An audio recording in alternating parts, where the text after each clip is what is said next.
ચલાવતા શીખીએ છીએ તો કેવી રીતે શીખીએ છીએ? આ તો મોટી વાત શીખવાની થઈ, પણ નાની નાની વાતો પણ અમે શીખીએ છીએ. જેમ કે ખાતા પીતા પણ આપણે શીખીએ છીએ. નાના હોઈએ ત્યારે અમને ખાસ કંઈ બોલતા નથી આવડતું, તો નાનપણમાં અમને બોલતા પણ શીખવાડવામાં આવે છે. તો આપણે ઘણું બધું શીખીએ છીએ જીવનમાં. જ્યારથી આપણે જન્મીએ છીએ ત્યારથી લઈને મૃત્યુ સુધી ઘણું બધું શીખતા હોઈએ છીએ. તો આ ચેપ્ટરની અંદર તમારે આ શીખવાની ક્રિયા વિશે સમજવાનું છે કે કેવી રીતે આ પ્રોસેસ કામ કરતી હોય છે આપણી અંદર. તો શરૂ કરીએ.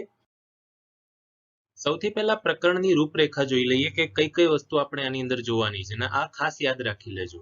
સૌથી પહેલા આપણે પ્રસ્તાવના જોઈશું, ત્યારબાદ શિક્ષણની વ્યાખ્યા અને સમજૂતી જોઈશું. ત્યારબાદ આપણે શીખવાની તરાઓ એટલે રીતો જોવાના છીએ.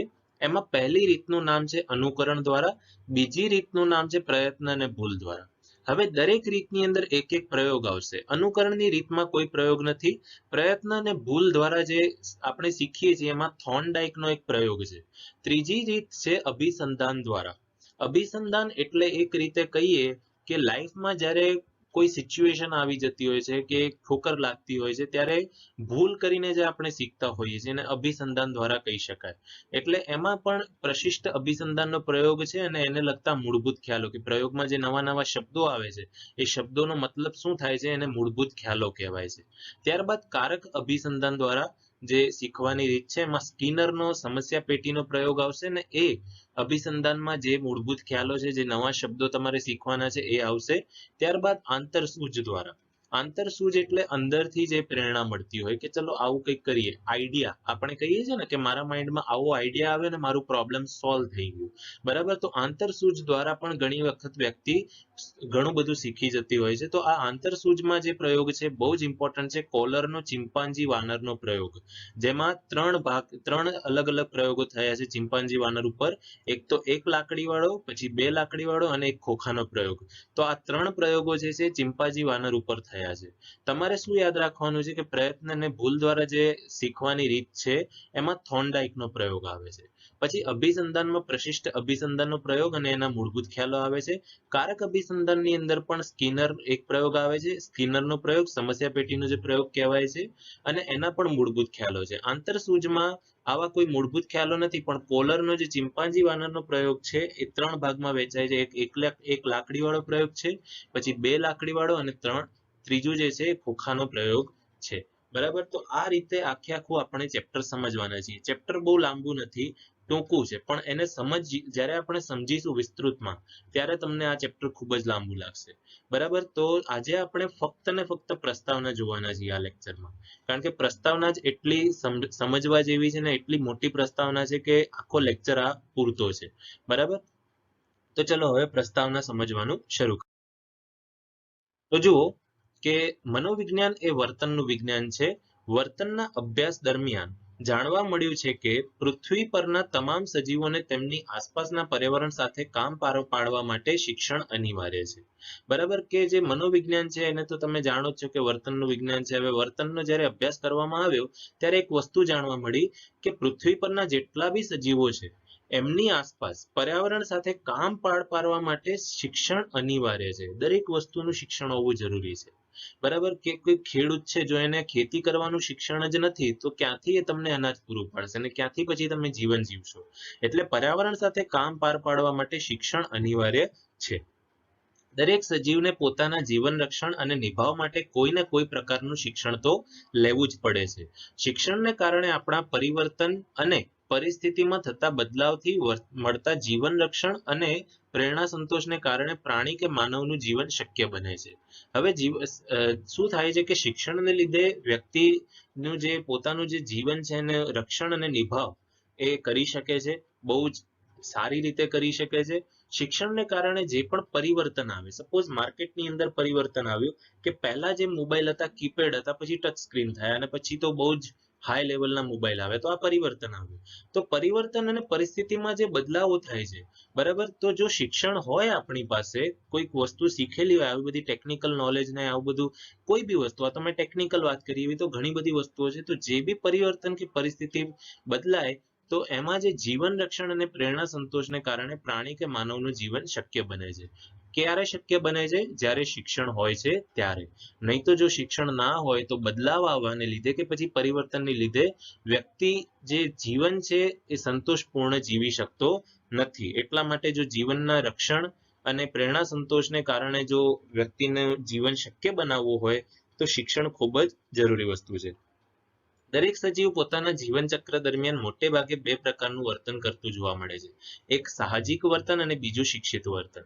આ પ્રસ્તાવનામાં તમારે આ બે પોઈન્ટ્સને બહુ જ સારી રીતે સમજવાના છે કે કોઈ બી વ્યક્તિ છે એ જીવનમાં બે પ્રકારનું વર્તન કરે છે. એક તો સાહજિક એટલે અંદરથી આવતું કુદરતી પ્રકારનું, અને બીજું છે શિક્ષિત વર્તન એટલે કોઈના દ્વારા શીખવાડવામાં આવતું. આ એક લાઈનમાં મેં તમને બંનેનો અર્થ સમજાવ્યો. હવે આપણે બંનેને ઊંડાણપૂર્વક સમજીએ. સૌથી પહેલા સાહજિક વર્તન. સાહજિક વર્તન શું થાય છે એ સમજીએ કે સાહજિક વર્તન માટે પ્રાણીને કોઈ પણ જાતનું ઔપચારિક શિક્ષણ મેળવવાની જરૂર રહેતી નથી. કે કોઈ બી વ્યક્તિ છે, કોઈ બી જીવ છે, પ્રાણી છે, તો એને કોઈ ઇન્સ્ટિટ્યુશનમાં જઈને કે કોઈ વ્યક્તિ પાસે જઈને શિક્ષણ મેળવવાની જરૂર પડતી નથી. એ સાહજિક વર્તન છે. દરેક સજીવ જન્મથી પોતાના જનીનોમાં કેટલીક શક્તિઓ લઈને જન્મે છે, જેનાથી અમુક મર્યાદિત પ્રતિક્રિયાઓ આપતા એ શીખી જાય છે. તમે ધોરણ 11માં જોયું હોય કે દરેક જે સજીવ છે એને જનીનો મળતા હોય છે. જનીનોમાં ઘણી બધી શક્તિઓ હોય છે અને જેમાંથી અમુક મર્યાદિત પ્રતિક્રિયાઓ તો એ ઓટોમેટિકલી શીખી જાય છે, એને કોઈની જરૂર પડતી નથી. આ પ્રકારનું વર્તન એ જન્મજાત કે સાહજિક વર્તન છે. જન્મજાત એટલે જન્મથી મળતું અને સાહજિક એટલે ઓટોમેટિકલી કુદરતી રીતે વર્તાતું વર્તન છે. બરાબર? દાખલા તરીકે કીડીનું પોતાના માટે ખોરાકના કણને ખેંચી લેવું. બરાબર? કીડીને કોણ શીખવાડે છે કે ચલ ભાઈ કણ ખેંચીને બતાય, ચલ આવી રીતે કણ ખેંચવાનું? નહીં, એ ઓટોમેટિકલી ખોરાકનું કણ ખેંચે છે. ગાયના વાછરડાનો જન્મ થતા જ થોડી વારે માતાના આંચળે વળગીને પોતાની ભૂખ સંતોષવી. તો ગાયના વાછરડાને પણ આવું કોઈ શીખવાડતું નથી, એ ઓટોમેટિકલી સાહજિક હોય છે. માનવ બાળનું જન્મ્યા પછી તરત જ રડવું. શું કોઈ શીખવાડે છે બાળકને કે ભાઈ બાળક તું આવી રીતે રડ એટલે તારો જન્મ સફળ કહેવાય કે પછી ગમે તે? આવી બધી વસ્તુ શીખવાડવામાં આવતી નથી. એ સાહજિક એટલે કુદરતી ઓટોમેટિકલી હોય છે, જે આપણા જનીનની જે અમુક શક્તિઓ છે એની અંદર એ આવતી હોય છે. બરાબર? તો આ બધી વસ્તુઓ શીખવાડવામાં નથી આવતી, એટલા માટે ઓટોમેટિકલી આવડી જાય છે. ઓટોમેટિકલી જે આવડે છે એને સાહજિક વર્તન કહેવાય છે. બરાબર? સામાન્ય રીતે દરેક જીવ પોતાની મૂળભૂત પ્રેરણાઓ સંતોષવાની રીતો અને જીવન રક્ષાની રીતો આપમેળે જ શીખી લેતું હોય છે, જેને આપણે સાહજિક વર્તન કહીએ છીએ. બરાબર? કે કોઈ બી વ્યક્તિ હોય તો આ બધી વસ્તુ ઓટોમેટિકલી આપમેળે જ શીખી લેતું હોય છે, જેને આપણે સાહજિક વર્તન કહીએ છીએ. બરાબર? તો આ તો શીખવાડવાની જરૂર જ નથી પડતી. ઘણી વસ્તુ એવી છે કે જે આપણે અંદર ઓટોમેટિકલી જન્મજાતથી આવે છે. બરાબર? એટલે આપણે એને સાહજિક વર્તન કહીએ. હવે આપણે શિક્ષિત વર્તન તરફ. તો શિક્ષિત વર્તનને પહેલા સમજીએ કે શું છે. કે શિક્ષિત વર્તન એટલે એવું વર્તન કે જે અન્ય લોકોને વર્તન કરતા જોઈને શીખાય છે, અથવા તો એ વર્તન અન્ય દ્વારા શીખવવામાં આવતું હોય છે. સમજો આ વસ્તુને કે શિક્ષિત વર્તન કેવું છે? કાં તો અમે કોઈને જોઈને શીખી ગયા, કાં તો અમને કોઈને આવીને શીખવાડે છે. બંને જે વર્તનો છે એ શિક્ષિત વર્તનો જ કહેવાય. બરાબર? ઇન શોર્ટ કે જાતે ના શીખ્યા, કોઈ બીજા દ્વારા શીખ્યા. ભલે આપણે કોઈને જોઈને શીખ્યા છીએ કે પછી કોઈ આપણને આવીને શીખવાડે છે, બંને વસ્તુ એક જ છે. થયા તો બંને શિક્ષિત વર્તન જ. આ પ્રકારના શિક્ષણમાં વ્યક્તિ કે પ્રાણીને જે તે વર્તન કરવામાં આવડતું નથી, પરંતુ વ્યક્તિ કે પ્રાણી જે તે વર્તન કરતા શીખવા માટે સ્વેચ્છાએ ચોક્કસ પરિવર્તનનો સ્વીકાર કરીને વર્તનમાં બદલાવ લાવે છે. આવડતું નથી પણ વ્યક્તિ કે પ્રાણીને આ વસ્તુ શીખવી હોય તો એ પહેલા સ્વેચ્છાએ એટલે એની પોતાની ઈચ્છા જન્મે છે. જેમ કે તમે અત્યારે મનોવિજ્ઞાન શીખી રહ્યા છો મારી પાસેથી, તો તમે તમારી ઈચ્છાથી શીખી રહ્યા છો. બરાબર?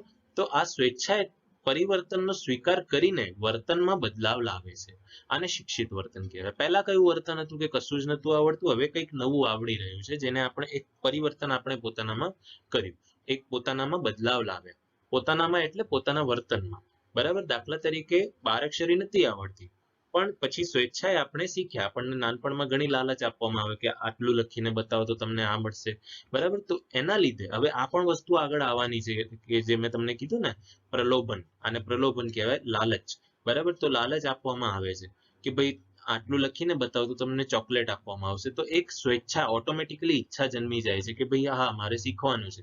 એટલે આપણે પરિવર્તન લાવવા માટે તૈયાર થઈએ છીએ ને આપણે પોતાનું વર્તન બદલીએ છીએ. પહેલા વર્તન હતું કંઈ જ નતું આવડતું, ને હવે આપણે કંઈક લખતા શીખ્યા અને હવે આપણું એ વર્તન બની જવાનું છે. પહેલા આપણે શીખીએ પછી આપણું વર્તન બની જતું હોય છે, આપણી ટેવ બની જતું હોય છે. બરાબર. અહીં વ્યક્તિ કે પ્રાણી પોતાની મરજીથી જે તે શિક્ષણ મેળવતું હોય છે. આથી જ સાહજિક વર્તનને સામાન્ય રીતે આપણે શિક્ષણ તરીકે સ્વીકારતા નથી. હવે શિક્ષણમાં શું થાય છે હું તમને સમજાવું કે જે પણ આપણે શિક્ષણ મેળવતા હોઈએ છીએ આપણી મરજીથી મેળવતા હોઈએ છીએ. કોઈ આપણને ફોર્સ કરતું નથી.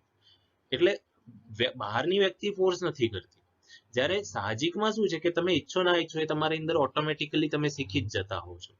બરાબર. તમે પાણી પીવા તમને કોઈએ શીખવાડ્યું નથી પણ ઓટોમેટિકલી તમે શીખી ગયા. અંદરથી જ એવો ફોર્સ આવી ગયો કુદરતી કે તમે શીખી ગયા. જ્યારે આમાં એવો કોઈ ફોર્સ નથી આવતો. આમાં તમે તમારી ઈચ્છાથી જ શીખો છો. બરાબર. એટલે ઘણી વખત ઘણા બાળકોની ઈચ્છા નથી થતી છતાં બી ભણવું પડે છે. એમનામાં એવી ઈચ્છા ઉત્પન્ન કરવી પડે છે ભણવાની. એક વખત ભણવાની ઈચ્છા ઉત્પન્ન થઈ જાય તો ઓટોમેટિકલી એ પછી ભણતરમાં આગળ વધે છે ને ઘણું બધું શીખે છે. બરાબર. તો અહીંયા એ જ વસ્તુ કીધી છે કે દરેક પ્રાણી પોતાની મરજીથી શિક્ષણ મેળવતું હોય છે. જ્યારે સાહજિક વર્તન એવું નથી. એટલા માટે સાહજિક વર્તનને શિક્ષણ તરીકે સ્વીકારવામાં આવતું નથી. પ્રાણી કે બાળકનો જેમ જેમ વિકાસ થતો જાય તેમ તેમ તે પર્યાવરણમાંથી અનુભવો ગ્રહણ કરીને પોતાના વર્તનમાં પરિવર્તન લાવી આગવી જીવનશૈલી અપનાવે છે. માનવી હોય કે પ્રાણી દરેક પોતાના જીવનમાં પ્રત્યેક ક્ષણે પરિવર્તન લાવતા જ હોય છે. હવે આ કેવી રીતે હું તમને સમજાવું. બાળક છે નાનું છે ત્યારે નાની નાની વસ્તુઓ શીખશે, ચાલતા શીખશે, બોલતા શીખશે અને થોડી ઘણી અમુક વસ્તુઓ જે શીખવાડવામાં આવે છે નાના બાળકને એ શીખશે. પછી તરુણાવસ્થામાં આવશે તો અમુક વસ્તુઓ નવી શીખશે, જેમ કે પોતાના ભણતરને લગતું છે કે પછી દરેક તમામ જે નવી નવી વસ્તુઓ જે જવાબદારીઓ એને શીખવાની હોય છે. પછી થોડોક મોટો થાય છે, યુવાન અવસ્થા આવે છે, પછી એ ઘરની જવાબદારી, ફેમિલી હેન્ડલ કરવાની જવાબદારીને લગતું કાર્ય શીખે છે, પોતાના બિઝનેસને હેન્ડલ કરવાનું કાર્ય શીખે છે. ત્યારબાદ જ્યારે વ્યક્તિ ગરડો થાય છે ત્યારે પોતાના બાળકો સાથે કેવી રીતે એડજસ્ટ કરવું એ શીખતો હોય છે. એટલે ટૂંકમાં વ્યક્તિ જન્મથી લઈને મૃત્યુ સુધી શીખતો જ હોય છે. બરાબર. એટલા માટે આ જે લાઈન છે આથી જ શિક્ષણને જન્મથી મૃત્યુ સુધી ચાલતી અવિરત પ્રક્રિયા છે. અવિરત એટલે નોન સ્ટોપ. એટલે પરીક્ષામાં આ વિધાન પૂછાય તો તમારે આ લખી દેવાનું કે વ્યક્તિ કે પ્રાણી પોતાની મરજીથી જે તે શિક્ષણ મેળવતું હોય છે. આથી સાહજિક વર્તનને એટલે આ લાઈન ના લખતા પણ પછી અહીંયા કે પ્રાણી કે બાળકનો જેમ જેમ વિકાસ થતો જાય છે તેમ તેમ તે પર્યાવરણમાંથી અનુભવો ગ્રહણ કરીને પોતાના વર્તનમાં પરિવર્તન લાવી આગવી જીવનશૈલી અપનાવે છે. કે જેમ જેમ વિકાસ થાય છે એમ એમ એ પોતાની અંદર ચેન્જ લાવે છે અને આ ચેન્જને લીધે એની જીવનશૈલી બદલાય છે, નવી જીવનશૈલી અપનાવે છે. અને એ શું થાય છે કે દરેક ક્ષણે આ પરિવર્તન એ લાવતો જ હોય છે માનવી. એટલા માટે શિક્ષણ એ જન્મથી મૃત્યુ સુધી ચાલતી અવિરત પ્રક્રિયા છે. આ મોસ્ટ ઇમ્પોર્ટન્ટ વિધાન છે, પરીક્ષામાં પૂછાય છે એટલે મોઢે કરી દેજો. વ્યક્તિ બાલ્યકાળમાં મોટે ભાગે શિક્ષણ અનુકરણથી અને પ્રયત્ન અને ભૂલ દ્વારા શીખે છે. કે વ્યક્તિ જ્યારે નાનું હોય ત્યારે અનુકરણ એટલે બીજાઓને જોઈ જોઈને, નકલ આપણે જેને કહીએ ને કે કોઈએ કીધું કે આ પાણી છે તો એને જોયું કે આને જ કેમ પાણી કહીએ છીએ તો એને અનુકરણ કહેવાય. કે બાળક વિચારે છે, જ્યારે બી એ સાંભળે છે, જોવે છે, બધું શીખે છે એને અનુકરણ અને પ્રયત્ન અને ભૂલ દ્વારા શીખે છે. ચાલતા શીખતો હોય, પ્રયત્ન કરતો હોય, ઘણીવાર પડી પણ જાય અને પછી ધીમે ધીમે શીખી જતો હોય. સેમ બોલવામાં બી એવું થતું હોય છે. ત્યારબાદ તરુણ કાળમાં અભિસંધાનની આંગળી પકડીને કારક શિક્ષણમાં પારંગત બને છે. અભિસંધાન એટલે જીવનમાં જે નવી નવી સિચ્યુએશન આવે છે ધીમે ધીમે એ સિચ્યુએશન જોતો જાય છે અને પછી જોવે છે કે હા મારી જોડે આવું થાય છે, મારે આમ કરવું જોઈએ, તેમ કરવું જોઈએ અને પછી એ અભિસંધાનની આંગળી પકડીને કારક શિક્ષણમાં પારંગત બને છે. હવે એ શિક્ષણમાં થોડો પારંગત બન્યો. જ્યારે યુવકાળમાં આવી પડતી જીવનની અટપટી અને જટિલ સમસ્યાઓના ઉકેલ માટે બાલ્યાવસ્થા અને તરુણાવસ્થાના સમયમાં મેળવેલ શિક્ષણ દ્વારા ઓચિંતી પ્રાપ્ત થતી આંતરસૂઝને કામે લગાડે છે. થાય છે શું કે બાલ્યાવસ્થામાં અને તરુણાવસ્થામાં જે પણ અનુભવો થઈ ગયા હવે યુવાવસ્થામાં કામ લાગે છે, યુવા કાળમાં કામ લાગે છે. કેવી રીતે કે સપોઝ તરુણાવસ્થામાં એવું ફીલ થયું કે કોઈ વ્યક્તિને પૈસા ઉધારે આપે ને એને પાછા ના આપ્યા તો આ એક શિક્ષણ મળ્યું, એક શિખામણ મળી. હવે યુવા કાળમાં કોઈ વ્યક્તિ જો પૈસા માંગવા આવશે તો આપણને યાદ આવશે કે હા તરુણાવસ્થામાં આવું થયું હતું, તરુણ કાળમાં આવું થયું હતું, ના મારે આ ભૂલ ફરીથી કરવી નથી, હું આ એક વખત શીખી ચૂક્યો છું. બરાબર. તો એને આ વસ્તુ યાદ આવશે એટલે એને આંતરસૂઝ કહેવાય. તો યુવા કાળમાં જ્યારે વ્યક્તિ આવે ત્યારે આંતરસૂઝને કામે લગાડતો હોય છે. આમ જેના દ્વારા વ્યક્તિ વિવિધ આચાર વિચાર ભાષા, વર્તન ભાતો, પ્રેરણા, આવેગની અભિવ્યક્તિ, મનોવલણો, શિષ્ટાચારનું શિક્ષણ મેળવીને વ્યક્તિ પોતાના વ્યક્તિત્વને વિકસાવે છે. બરાબર કે આ બધા દ્વારા જ વ્યક્તિ પોતાનું જે જીવન છે આ દરેક વસ્તુને વિકસાવતો હોય છે. આમ વ્યક્તિ શિક્ષણની નૌકા દ્વારા જીવન સાગર પાર કરે છે. આ પણ ઇમ્પોર્ટન્ટ લાઈન છે કે વ્યક્તિ શિક્ષણની નૌકા દ્વારા જ જીવન સાગર પાર કરે છે. શિક્ષણ બહુ જ જરૂરી છે. કૃષ્ણ ભગવાનના સમયથી આ શિક્ષણનું ખૂબ જ મહત્વ રહ્યું છે. ખુદ કૃષ્ણ ભગવાન પણ આટલા મોટા ભગવાન થઈને પણ એ ભણવા ગયા હતા. બરાબર, તો શિક્ષણ બહુ જરૂરી છે. એટલે તમે બી શિક્ષણ મેળવી રહ્યા છો અત્યારે, માટે ઘણી વખત તમને એમ થતું હોય કે શિક્ષણ મેળવતી વખતે અમને તો ઊંઘ આવે છે, ને પાછા અમે તો આર્ટ્સ વિષય વાળા, અમને તો વધારે થિયરી એટલે વધારે ઊંઘ આવે. પણ એવું કરવાનું નહીં. તમારે એ પણ કેળવણી મેળવવાની કે શિક્ષણ જ્યારે મેળવતા હોઈએ ત્યારે આપણું ધ્યાન બીજે ના જતું રહેવું જોઈએ. ફક્ત ને ફક્ત ભણવામાં હોવું જોઈએ. બરાબર, તો આ બધી વસ્તુઓનું ધ્યાન રાખવાનું છે. આખી પ્રસ્તાવના હતી. કાલથી આપણે ચેપ્ટરના મેઇન પોઈન્ટ્સ શરૂ કરીશું. તો આજનો લેક્ચર આટલું. Thank you so much friends આ વિડીયો જોવા માટે. જય હિન્દ.